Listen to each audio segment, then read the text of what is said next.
Hi everyone, so I'm here with Darren Joseph today, who is a specialist in expat taxation matters. I'm Adam Fayed, I run adamfayed.com, and we are an expat wealth management organization with clients in over 109 different countries. Adam, it is an honor and a privilege to be speaking with you. My name is Darren Joseph from HEJ.tax.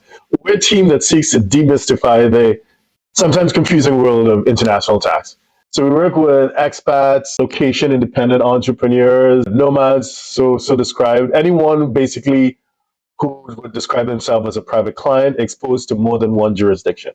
It's interesting you mentioned asset protection because I guess, when it comes to a trust as well, taxation isn't the only thing that's motivated people. It's also, as you say, asset protection and also ease of passing on assets. Although what's interesting is, of course, there are other ways of doing that. For example, insurance companies with beneficiaries, that's often considered a letter of wishes, right, in certain places. So it doesn't have to necessarily be a trust. But of course, with expats, one thing I think a lot of people don't think about is if they have assets in 7 different countries, and then God forbid they were to die early, if they don't have a trust or they don't wrap it in insurance or something like that, or they don't have wills in many jurisdictions, it could be a mess, right? It could take years for the situation to resolve, if it resolves as they wanted. So I guess that's something we could maybe talk about as well.